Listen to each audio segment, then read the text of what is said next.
Pusat Pelaporan dan Analisis Transaksi Keuangan atau PPATK menemukan 36,57% anggaran proyek PSN diduga dipakai untuk kepentingan pribadi. Kepala PPATK menyebut dana itu masuk ke ASN, politisi, serta pembelian aset. Sedikit meluruskan menambahkan yang tadi Prof. Fahmi katakan. Ada tiga kejadian yang harus kita simpulkan memang pimpinan tertinggi waktu itu tidak niat. Tidak niat. Nomor satu, ketika audit hampir selesai, saya dipanggil di dalam ruangan, sudah ada 2 menteri yang lain. Saya diperingati, apakah audit akan diteruskan atau tidak. Saya mengatakan, Pak Presiden, Bapak sudah janji mau menghapus mafia. Jadi 2 menteri yang lain memberi peringatan, jangan terlalu keras sama mafia, nanti memukul balik. Saya ngotot dengan mengatakan, Bapak sudah janji, dan audit sudah mau selesai gitu. Itu satu. Yang kedua, kenapa? Seorang menteri bercerita bahwa dipanggil oleh Pak Luhut Panjaitan. Kemudian di sana sudah ada Novanto dan diminta untuk menghentikan audit itu. Itu pasti ada persekongkolan tingkat tinggi gitu. Nah, yang ketiga, ketika audit sudah selesai, kan ada peristiwa satunya Papa minta saham, satu lagi mau melaporkan ke KPK kan. Saya ditelepon oleh Presiden supaya menerima utusan dari beliau, namanya Teten Mas Duki. Nah, Teten menemui saya jam 9:30 malam, mengatakan yang laporan ke KPK ditunda dulu. Yang diurus sekarang adalah ke MKD. Jadi memang ada tahapan-tahapan yang nyata-nyata menghalangi proses itu. Sekarang adalah menjadi pertaruhan besar bagi pemimpin baru. Kalau betul-betul mau menyelesaikan ini, selesaikan. Dan jalannya banyak, apalagi sudah disiapkan segala macam oleh kejaksaan. Bring me to my knees. Ya, Pak Jokowi nggak mau tahu, nggak mau dengar saya dan Pak Jonan. Kan Pak Jonan dipecat, saya dipanggil ke istana dan saya sudah jelaskan bahwa ini mahal sekali, tidak bisa dibayar. Tapi Pak Jokowi nggak tahu bisa, karena saya tanya, ini ide siapa sih Pak? Ide saya. Nah, sudah. Jadi ya apa yang sekarang terjadi sudah saya ingatkan, clear di istana juga Pak Jonan sudah bicara sebelum dipecat. Nah, jadi maksud saya ini kan dulunya itu kan Jepang pakai loan, ya kan, bunga 0,01%, ketika dinaikkan 0,5 saja 1,5 sudah teriak semua karena tidak bisa kita bayar waktu itu. Nah, itu yang membuat analisnya itu dari UGM sama dari UI. Nah, kemudian tiba-tiba diambil Pak Jokowi dikasih ke Cina, yang bantu itu dari PB. Bunganya langsung berubah, hitung-hitungan keuangannya berubah. Tambah saya sudah bilang ya sudahlah, mau sudah dibangun, mau dibangun niat Presiden begitu ya ditanggung saja. Dan terakhir ketika konsorsium BUMN itu Wika ketuanya, tapi kemudian Wika angkat bendera putih sehingga diserahkan pada kereta api. Waktu itu saya tanyakan lagi kepada beberapa pihak, ini uang dari mana? Kalau uang kereta api tidak akan bisa membayar. Dan dia bilang, oh enggak, ini nanti uangnya lewat dari pemerintah. Nah, saya nggak tahu dari pemerintah maksudnya APBN atau apa. Ya sudah, jadi kereta api hanya cash saja, Pak, kasir saja. Tapi ternyata kan tidak. Tahun lalu pendapatan dari PTBA 6 triliun sudah diambil. Nah, nanti terus bagaimana? Nah, sekarang kalau keributan begini, ya saya setuju dengan Menteri Keuangan, yaitu urusannya Danantara, karena sudah diambil alih kan, kereta api ada di bawah Danantara. Nah, jadi saya juga sudah ingatkan bahwa ketika Sri Lanka tidak bisa bayar utang pelabuhannya diambil dan jadi pangkalan militer Cina di sana. Nah, kalau ini nanti tidak bisa bayar, apa Cina mau ambil? Enggak, mungkin Cina akan saya minta pelabuhan di Natuna misalnya. Apa kita mau pakai? Kan ini hal-hal yang sudah saya ingatkan, lalu kejadian. Terus gimana? Hari ini kan banyak pernyataan saya di YouTube, di mana muncul lagi. Itu sudah lama, dari 5 tahun yang lalu. Jadi ya enjoy saja, saya bilang. Bertanggung jawab Presiden kok. Mungkin masih ada sekarang Pak Luhut, coba tanya aja. Bayangkan, laporan PPATK tahun 2024 itu ada uang korupsi beredar 984 triliun. Bukan 900 miliar ya.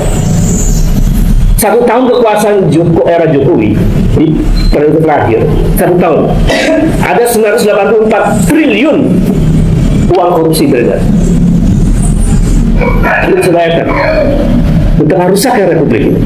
Artinya hampir 30% dari APBN Diterima langsung oleh Presiden kita pada waktu itu, Presiden Jokowi, dari Pangeran MBS Muhammad bin Salman.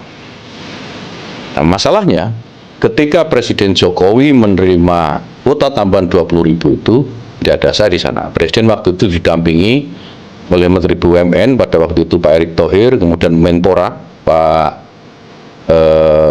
Tito, lalu ada Mensesnek dan Menseskap kalau saya tidak salah. Saya tidak ada di situ. Seandainya saya ikut di situ, saya akan sampaikan kepada Presiden situasi di tahun 2023. Bahwa tambahan 20.000 itu akan sangat sulit sekali dicarikan layanan teknis yang paripurna. Seandainya. Faktanya bahwa ketika Presiden Jokowi menerima tambahan kuota itu, saya tidak ada di situ, sehingga saya tidak bisa memberikan pertimbangan. Dan terus terang saya agak kaget ketika Presiden Jokowi mengumumkan mendapatkan tambahan kuota 20.000 itu, yang ada dalam pikiran saya itu selain bagaimana menyiapkan hal teknisnya, sementara 8.000 tahun 2023 saja seperti itu kacaunya gitu ya. Yang saya pikir adalah Presiden ini sedang bermasalah dengan saya atau melakukan kesalahan, sehingga ketika bicara soal penambahan kuota haji, kok saya nggak diajak gitu. Tidak pernah terpikir sedikit pun di dalam pikiran saya, di dalam hati saya, dalam ucapan saya, bahwa saya akan mengambil keuntungan dari proses pembagian kuota 50-50 itu. Jadi saya harus tegaskan, saya tidak menerima sepeser pun ya, dari proses pembagian kuota itu. Tidak ada. Baik itu untuk diri saya pribadi, untuk Jam'iyah Nahdlatul Ulama maupun Ansor yang pada waktu itu masih saya pimpin. Tidak ada. Sekali lagi, saya tidak pernah berpikir soal keuntungan, saya tidak pernah berpikir soal uang. Yang saya pikirkan yang utama dan pertama adalah Ibu Nafs. Sobat Politik, kembali lagi bersama saya di channel Rahasia Politik. Sebelum kita membahas lebih dalam isu panas hari ini, jangan lupa subscribe dan berikan komentar kalian. Teman-teman Sobat Politik, belakangan ini kita mungkin dihebohkan dengan berbagai langkah hukum dari Kejaksaan Agung yang mulai berani menyita aset-aset besar. Namun di balik itu semua, ada sebuah kenyataan getir yang akhirnya tidak bisa dihindari lagi.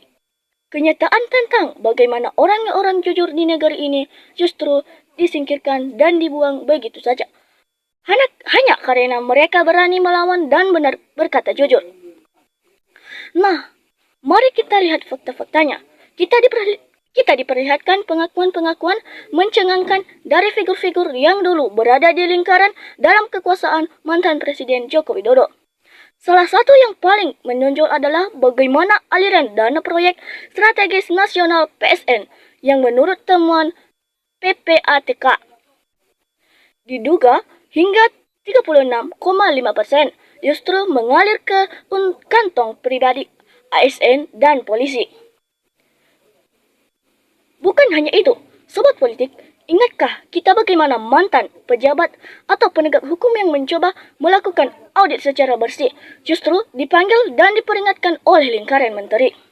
Mereka diminta untuk jangan terlalu keras dengan mafia karena takut memukul balik.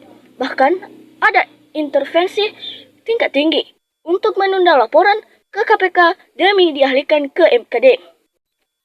Ini adalah tahapan nyata bagaimana proses hukum segera dihalangi.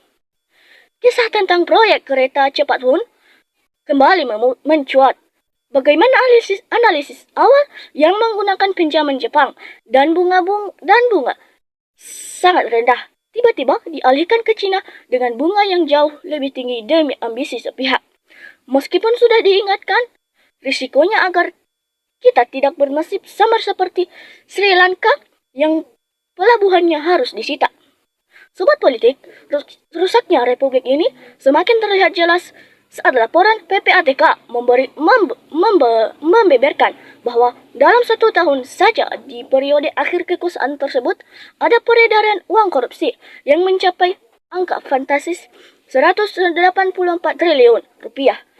Angka ini setara dengan hampir 30% dari APBN kita. Sungguh luar biasa miris. Sekarang, mantan para staf, pejabat, dan pengikut yang dulunya mengabdi dengan harapan membawa perubahan bersih mulai angkat bicara. Mereka membongkar bagaimana polanya bekerja. Yang pertama, penyingkiran orang jujur. Siapapun yang menandatangani dokumen yang tidak jelas itu atau mempertanyakan prosedur yang melanggar aturan akan dicap sebagai penghalang dan dipecat dalam waktu kurang dari seminggu tanpa pesangon, bahkan nama baiknya dicemari. Yang kedua, proyek tanpa transparansi. Banyak proyek strategis bernilai ratusan miliar yang dimenangkan oleh pihak tertentu tanpa lelang terbuka dengan harga di atas standar pasar, di mana selisihnya diduga dialirkan secara bertahap. Yang ketiga, gurita bisnis kerabat. Bisnis keluarga dan kerabat terdekat tiba-tiba berkembang pesat mendapat fasilitas izin dan kontrak khusus meskipun sebelumnya tidak memiliki pengalaman yang cukup. Kini, setelah kekuasaan ini berganti, orang-orang yang jujur, yang dulu dipecat dan dibungkam akhirnya bersaksi. Ini menjadi pertaruhan besar bagi pemimpin baru kita saat ini. Apakah berani mengusut tuntas dan menyelesaikan tumpukan masalah ini, atau justru membiarkannya menguap begitu saja? Nah, teman-teman, sekarang mari kita lihat berbagai pendapat dari teman-teman. Di sini teman kita Iwan memberikan tanggapannya. Orang pintar bisa diatur sama orang bodoh yang licik. Nah, teman kita Kardi juga memberikan tanggapannya. Jokowi harus cepat ditangkap sebelum lari ke luar negeri. Nah, teman-teman, kita lanjut. Teman kita Caren juga memberikan tanggapannya. Penjarakan saja, biar sejarah bangsa terukir. Seorang bekas presiden masuk penjara. Nah, teman kita Hilaluddin juga memberikan tanggapannya. Pak Prabowo sebagai presiden harus berani menyelesaikan semua ini, dan saya yakin Pak Prabowo pasti mampu.